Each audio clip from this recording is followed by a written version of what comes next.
আমরা দেখলাম হুমায়ুন কবির রীতিমতো দল ঘোষণা করলো এবং বলছে যে প্রার্থীপদও তাদের ঠিক আছে, তারা প্রার্থীপদও ঘোষণা করে দিয়েছেন।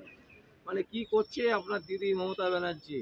এখনো দেখুন পর্যন্ত কিছুই করতে পারলো না। দেখুন একটা কথা বলি, আমি এর আগে আপনাদেরকে অনেকগুলি বাইটে বলেছিলাম, এটা জাস্ট নাও একটা পলিটিক্যাল খেলা হচ্ছে, এখানে ব্যবসা হচ্ছে, বিজনেস করছে।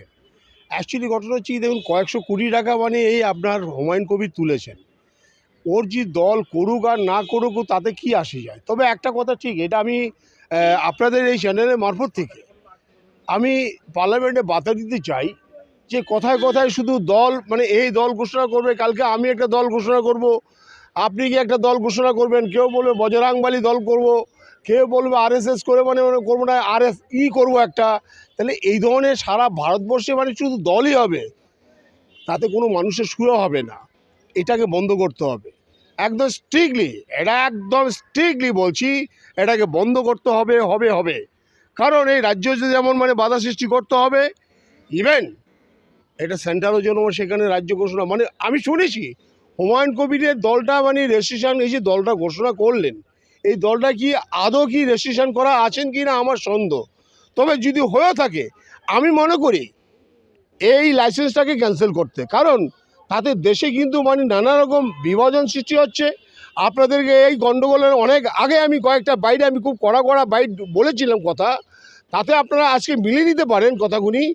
যে আজকে দেখুন আপনারা মানে এরা মানবেন কি না মানবেন কি মানবেন না, আপনারা সেটা ডিসাইড করবেন। কেন জনগণ জনার্দন ওই দল করলো, এই করলো, সেই করলো, কেউ মানে হিন্দুত্ববাদী নিয়ে কেউ কিছু বলছেন না, বলছেন কিন্তু আরএসএস বলছেন, বিজেপি বলছেন, বলছেন কিন্তু মমতা ব্যানার্জিও বলছেন, আপনারা বলছেন বলছেন না, বলছে। আজকে সারা ভারতবর্ষে না, সারা পৃথিবীতে যত হিন্দু আছেন তাদের ইনভাইটেড হতে হবেন। আর আজকে আমাদের ইনভাইটেড না হলে আপনারা আগামী দিন ভাববেন এই রাজ্যটা অন্য একটা মানে সংখ্যালঘুর হাতে চলে যাবেন। আজকে কিন্তু সেটা আজ করেছেন বলেই মোহন ভাগবত আমি বাইট দেওয়ার তার ঠিক 12 ঘন্টা পরেই সে কিন্তু মানে বিবৃতি দিয়ে বলছেন বাংলাদেশে এই যে দীপু দাস তার মানে বলেছেন মহামডানদের কি একটা মানে কিছু বলেছেন।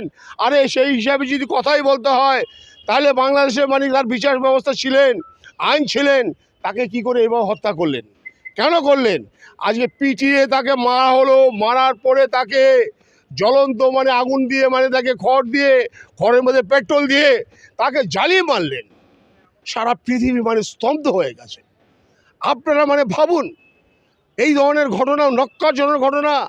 ওই ইহুদিদের পরিবার, এই যে বাংলাদেশের রাজাকারের বাচ্চারা যারা আছেন, আজকে যারা ঝামেলা করছেন, তার সঙ্গে মানে এই হুমায়ুন কবির 110% একত্র হয়ে আছেন এবং এর সঙ্গে যোগসাজশতা আছেই আছে।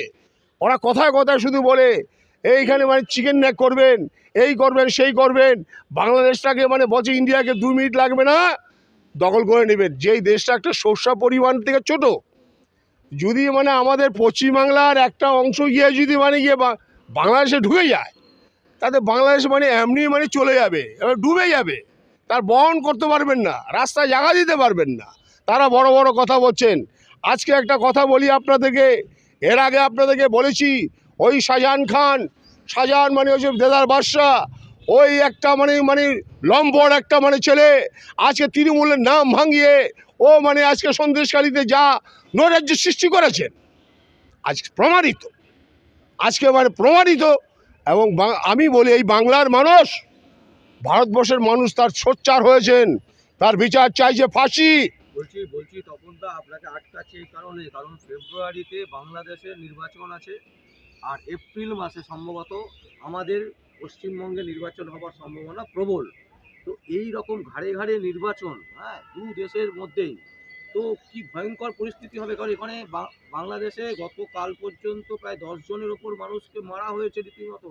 এটা আপনি খবরে দেখছেন, এটা আমিও দেখেছি, তবে এটা কতটা সত্য আমি জানি না। 10 জন বলছেন মারা গেছেন, তার পিছনে আরেকটা মানে মানে 100 জন আমি বলবো না, এখানে 10,000 লোক মানে এখানে অ্যাড করতে হবে ওই 10 জনের সঙ্গে। আমি বলবো সেটা সংখ্যায় তাই হচ্ছেন।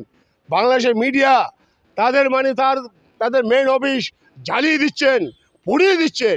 ওই বাংলাদেশের যারা রাজাকারের বাচ্চা যারা আছেন, যারা এই দেশটাকে মানে জ্বালিয়ে মারছেন, যারা মানে আজকে পাকিস্তানের ওই এসআই মানে সিআইজি আছেন, সিআইজি তো পাক্কা পাকিস্তানের লোক। এখানে এখানে একটা প্রশ্ন করছি তখন না, যে আমরা ধরে নিচ্ছি সেখানকার পরিস্থিতি খুব খারাপ, কিন্তু একটা সংবাদ মাধ্যমের অফিস, সেই অফিসকে জ্বালিয়ে দিতে হচ্ছে। আমি তো সেটাই বলছি। কেন এইটা কেন? আমি তো সারা বিশ্বে সৃষ্টি করছেন, ঘৃণার কোনো ভাষা নেই। সাংবাদিক যারা আছেন তারা অনেক লড়াইয়ের মধ্যে, অনেক দুর্যোগের মধ্যে দিয়ে গিয়ে তারা টেলিকাস্ট করার জন্য, সারা পৃথিবীর মানুষকে দেখানোর জন্য তারা মানে প্রাণে ঝুঁকি নিয়ে মানে যায়।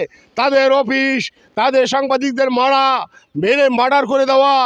আজকে দীপু দাসের মানে কথা সত্য, মানে সত্যকে উদ্ঘাটন করতে গিয়ে আজকে বাংলাদেশে অনেক হয়েছেন।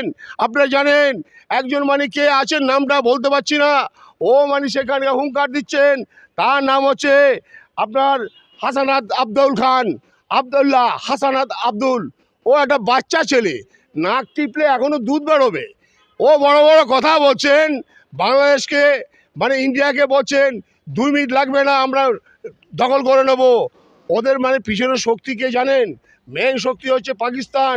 পাকিস্তান তো মানে একদম আছেই, তো আছেই, তার সঙ্গে আমেরিকা। আজকে বলুন, জো বাইডেনকে বলুন, আপনারা মানে প্রশ্ন করুন আজকে সেটা কেন করছেন। আজকে তাদের মানে এইগুলি রাজনীতির ব্যাপার, আজকে ব্যবসা। আপনি বলুন, এই খানে খানে দেশ, খান মোল্লা আবদুল্লাহ আজকে ভারতবর্ষে শেষ করছেন। আজকে এই যে কবি হুমায়ুন কবির, ওকে ইমিডিয়েট ওকে অ্যারেস্ট করে জেলে মানে রাখা উচিত। ও সন্ত্রাস সৃষ্টি করছেন আজকে মালদা, আজকে মানে বহরমপুরে এই সৃষ্টি করার পরেই বাংলাদেশে কিন্তু মানে নৈরাজ্য সৃষ্টি হয়েছেন, কারণ এর সঙ্গে মানে কিন্তু পাকিস্তানও আছেন হাত। আমি বলবো এই যে আপনার মানে বহরমপুরের যে মানে দেদার বাদশা, ওকে আমি বলবো হুমায়ুন কবিরকে ইমিডিয়েট মানে জেলে ঢুকানোর জন্য। কেন? ও পাকিস্তানের সঙ্গে হাত আছেন, বাংলাদেশের সঙ্গে মানে হাত রয়েছেন। আজকে ইলেকশন বলছেন আপনারা, বাংলাদেশে ইলেকশন তো মানে হবে ফেব্রুয়ারিতে। এইখানকার ইলেকশন এখন মার্চে হবে কিনা সন্দেহ।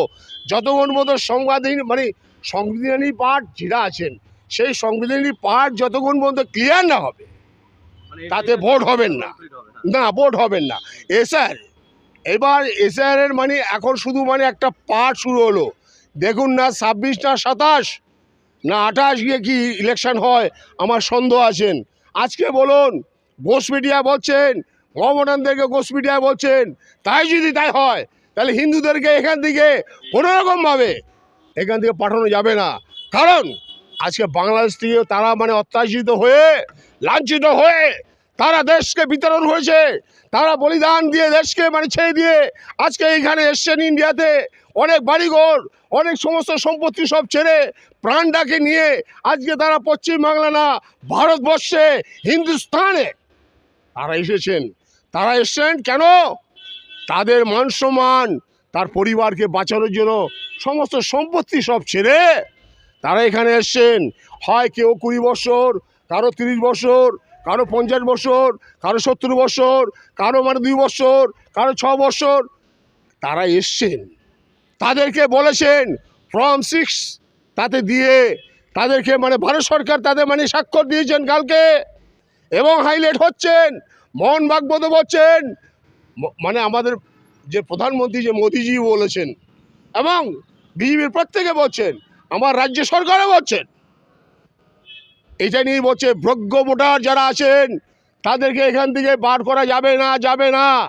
মুসলিম যারা আছে তাদেরকে এবারে যোগ্য থাকলো তাদেরকে এবারে রিটার্ন করবে বাংলাদেশে। কেন? বাংলাদেশ থেকে ওনারা এসছেন, তারা কি অত্যাচারিত হয়েছেন? অত্যাচার তারা করেছেন। আমি বলবো সেটা আজকে কি করে মানে সেটা হয়।